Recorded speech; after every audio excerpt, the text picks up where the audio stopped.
Okay, Richard Himmer, welcome back to another installment. This one's on the Himmerit series, and we're going to cover this one. How do you work with, say, an adolescent, an 8-year-old, who tends to act out or to get angry? So this is what happened. I had just gone running.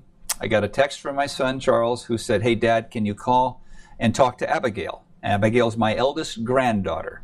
She's 8 going on 29. I said, sure, that'd be wonderful. So I called my granddaughter on FaceTime, of course, because that's how that's done with those crumb crunchers. And she answered the phone. She says, "Hi, Baba," and that's what they call me. And I said, "So what's going on?"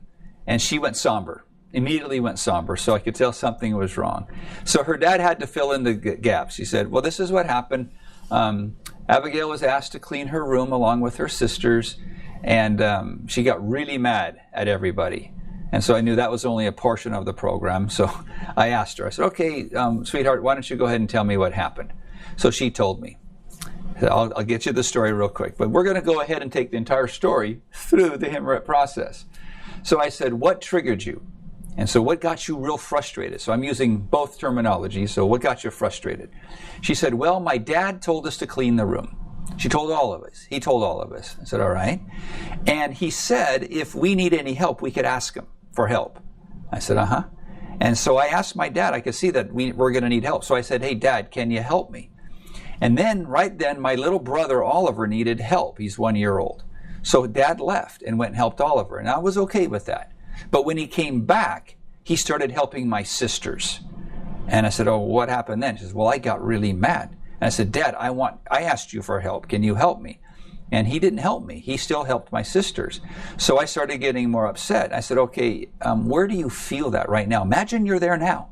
Where do you feel it?" And she told me, she says, I feel it right here, Baba." I said, "Okay. What happened next?" She says, "Well, then my mom came in and she took some of my clothes and she put them at the top of the stairs." Now, I didn't ask why. I just wanted to know the story. "And then what happened?" She says, "Well, I got really mad at my mom." I said, "All right. Now let's stop the story real quick and tell me, what are you afraid of right now?" And so she got real somber again. And she said, I'm afraid that I won't be heard." "Is there anything else you're afraid of?" And she said, "Yeah, I'm afraid that he doesn't care." I said, "All right." Now, then I asked, "What are you telling yourself that isn't true?" And she said, "I'm telling myself that he doesn't care. I'm telling myself that he won't listen to me. I'm telling myself that he loves my sisters more than me." All right. Notice where we're going right now. That's the belief she has internally writing inside of her subconscious, that in that moment, just by asking her, she was able to uncover. So then we moved to name it.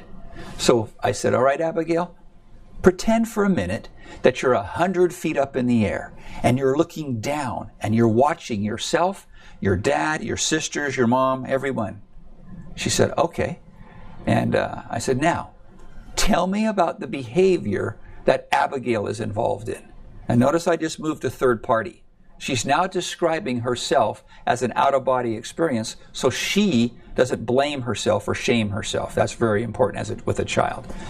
She said, "Okay, well, she's acting angry. She's acting mad." And she looked at me, she goes, "Papa, she's a crazy girl. She's going crazy down there." And then we both got a chance to laugh, and it just kind of broke up the whole seriousness of the moment. I said, "Okay, what else is she doing?" So she went over a few things that she was doing. I said, "Now, tell me about the behavior your mom and dad are involved in." And actually, it was just the dad. He says, "Well, he's trying to help." I said, "Do you feel that he's sincere in that?" "Yeah." "Okay, beautiful. Now we have a real good idea. Let's move here." And I'm not saying this literally. I'm just walking through it. She's not seeing me transition anywhere because she doesn't know what's going on.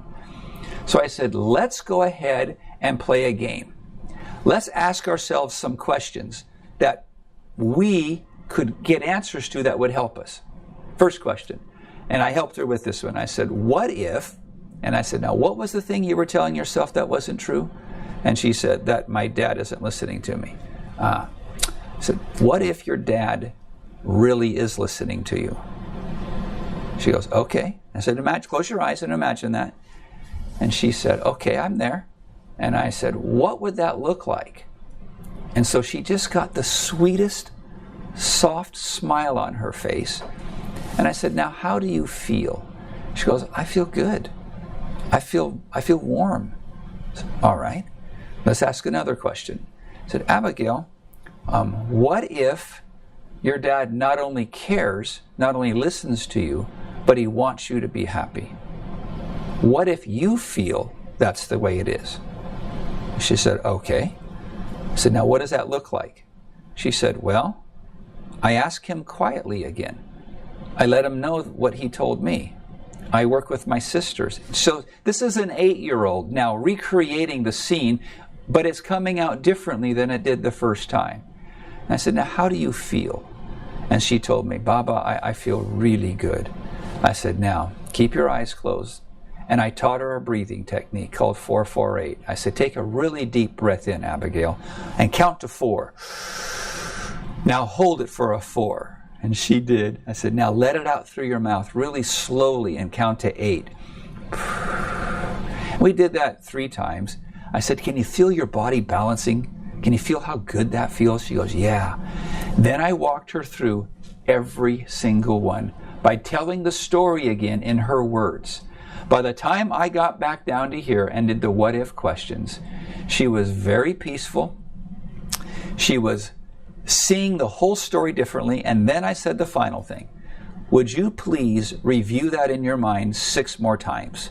See yourself being calm. See yourself asking the question again. See yourself being helpful 6 more times. And so she did. I said, nod your head when you're finished. So she nodded her head. I said, okay. And then I said, had her eyes open. We talked a little bit about it. How did she feel?